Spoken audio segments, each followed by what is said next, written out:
വലിയ സന്തോഷമുണ്ട്. കാരണം ഇതൊരു കുടുംബയോഗം പോലുള്ള പരിപാടിയാണ്. ഞാൻ ആദ്യമായിട്ടാണ് ലിസ്റ്റുമയുടെ കൂടെ ഒരു സിനിമ ചെയ്യുന്നത്, മാജിക് ഫ്രണ്ട്സിൻ്റെ കൂടെ. അതുപോലെ പുതിയ സുഹൃത്തുക്കളാണ്. വളരെ സ്നേഹത്തോടും വളരെ ആത്മാർത്ഥപരമായിട്ടാണ് അവർ എന്നോട് കഥ പറയാനും പേഴ്സണലായിട്ടൊക്കെ ഒരു സമീപനമൊക്കെ എനിക്ക് വളരെ ഇഷ്ടമായി. പിന്നെ അവർ പറഞ്ഞ രീതികളുമൊക്കെ. ആദ്യം തന്നെ സർവശക്തനായ ദൈവത്തോട് നന്ദി പറയുന്നു. കാരണം ഇതെൻ്റെ 150ാമത്തെ സിനിമയാണ്. ഇവിടം വരെ ഇത്രയും സിനിമകൾ ചെയ്യാൻ സാധിച്ചതിൽ അതിന് അത്രയും സിനിമകൾ പ്രൊഡ്യൂസ് ചെയ്ത എൻ്റെ പ്രിയപ്പെട്ട നിർമ്മാതാക്കൾ, എൻ്റെ കഥാപാത്രങ്ങളെ വാർത്തെടുത്ത എൻ്റെ പ്രിയപ്പെട്ട സംവിധായകർ, എൻ്റെ എഴുത്തുകാർ, അതുപോലെ എൻ്റെ സിനിമ 2 കൈ നീട്ടി സ്വീകരിച്ച എൻ്റെ പ്രിയപ്പെട്ട പ്രേക്ഷകർ, അത് അവരിലേക്ക് എത്തിക്കാൻ ശ്രമിച്ച പ്രിയപ്പെട്ട മാധ്യമ സുഹൃത്തുക്കൾ, എല്ലാ മീഡിയയും, എല്ലാവരോടും ഈ അവസരത്തിൽ നന്ദി പറയുകയാണ്. ഇത് നിങ്ങൾ ഏറ്റവും കൂടുതൽ എൻ്റെ എൻ്റർടൈൻമെൻറ്റ് സിനിമ വേണം എന്നുള്ള കാര്യങ്ങളാണ് ആഗ്രഹിച്ചുകൊണ്ടിരിക്കുന്നത്. അവിടെ ചെല്ലാലും എല്ലാവരും പറയുന്നത്. അതുപോലെ തന്നെ എടുത്തു വയ്ക്കാൻ പറ്റുന്ന ഒരു എൻ്റർടൈൻമെൻറ്റ് സിനിമ ഈ സിനിമ മാറട്ടെ എന്നാണ് ഞങ്ങളുടെയൊക്കെ പ്രാർത്ഥന. അതുപോലെ എത്രയും പേര് വന്നുകൊണ്ട് 26-ാം തീയതി പവി കാറ്റക്കറും വരുന്നുണ്ട്, എൻ്റർടൈൻമെൻറ്റാണ്, അതുകൂടി പറയുകയാണ്. അപ്പോൾ നിങ്ങളുടെ എല്ലാവരുടെയും പ്രാർത്ഥനയും ഒക്കെ ഞങ്ങളോടൊപ്പം ഉണ്ടാവണം. ഈ സിനിമ ഗംഭീരമാവാൻ ആത്മാർത്ഥമായിട്ട് എല്ലാവരും പ്രാർത്ഥിക്കണം. എല്ലാവരുടെയും സഹകരണം എല്ലാം പ്രതീക്ഷിച്ചുകൊണ്ട്, അതുപോലെ തന്നെ ലിസ്റ്റും ഇപ്പോൾ പറയുകയുണ്ടായി, ഇന്ന് രാവിലേക്കാണ് പല ആൾക്കാരെ വിളിച്ച് ഓടിയെത്തുന്ന പ്രിയപ്പെട്ട ആൾക്കാരെല്ലാവരും ഇവിടെ ഉണ്ട്. വലിയ സന്തോഷം.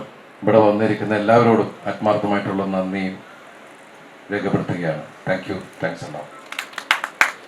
സിനിമയ്ക്കൊപ്പം ഇതുപോലെ ഇങ്ങനെ മരിച്ചു നിൽക്കുന്ന ഒരു അഭിനേതാവ് തുടക്കം മുതൽ ഈ ഓരോ അപ്ഡേറ്റ്സും ഇങ്ങനെ ദിലീപേട്ടനുമായിട്ട് ഡിസ്കസ് ചെയ്യാറുണ്ട്. എനിവേ വളരെയധികം സന്തോഷം. ഇന്ന് ഈ ചടങ്ങിൽ നമ്മൾ ഇന്ന് രാവിലെയൊക്കെ ആയിട്ടാണ് പലരെയും വിളിച്ചത്. പക്ഷേ എല്ലാവരും വന്നു ചേർന്നു. അപ്പോൾ അതുകൊണ്ട് മാജിക് ഫ്രെയിംസിൻ്റെ പേരിലുള്ള നന്ദി അറിയിക്കുകയാണ്. അപ്പം ഒരിക്കൽ കൂടി എല്ലാവർക്കും താങ്ക്സ്. ഉച്ചഭക്ഷണം എല്ലാവർക്കും അവരവരുടെ വീട്ടിൽ തന്നെ ഒരുക്കി വെച്ചിട്ടുണ്ടാവുമെന്ന് ഞാൻ പ്രതീക്ഷിക്കുന്നു. Thank you. എന്നോട് പറഞ്ഞിരുന്നു എന്നെയും കൊണ്ടേ പോകുള്ളൂ എന്ന്. അപ്പോൾ അതുകൊണ്ടിട്ട് കുറച്ച് സമയം എടുക്കും, കുഴപ്പമില്ല. എനിവേ ബിൻഡോ കുറേ നാളത്തെ പരിചയമാണ്. അപ്പോൾ ആളൊരു സംവിധാനമായിട്ട് മാറുമ്പോൾ, അതും ഷാരിസിൻ്റെ സ്ക്രിപ്റ്റ് ലിപിയിൽ വരുമ്പോൾ വളരെയധികം സന്തോഷമുണ്ട്. ഈ സ്ക്രിപ്റ്റ്, ഈ കഥ ഞങ്ങളുടെ അടുത്ത് വരുമ്പോഴും ഇത് ആര് ചെയ്യുമെന്ന് ഒരു ഡൗട്ട് പോലും ഇല്ലായിരുന്നു.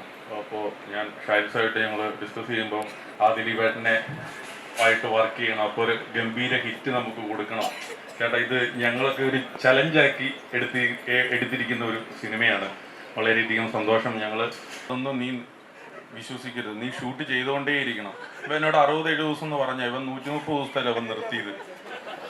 ലിസ്റ്റിന്റെ കണക്കെല്ലാം തെറ്റാ. കൃത്യമായിട്ട് പറഞ്ഞ പോലെ എല്ലാത്തിനും നേരെ തിരിച്ചടിക്കും. 100 ആണെങ്കിൽ അത് 130 ആക്കും. അങ്ങനെ തന്നെ സിനിമയിലും നമ്പേഴ്സ് വരട്ടെ, 100, 150 ഒക്കെ കടന്ന് വരട്ടെ ഈ സിനിമയിലും, അല്ലെ ഉണ്ണി സാർ? ഉണ്ണിയേട്ടൻ പറഞ്ഞു നീ എന്തുണ്ടെങ്കിലും പേടിക്കേണ്ട, ഫെഫ്ക ഇവിടെ ഉണ്ടെന്നുള്ളത്.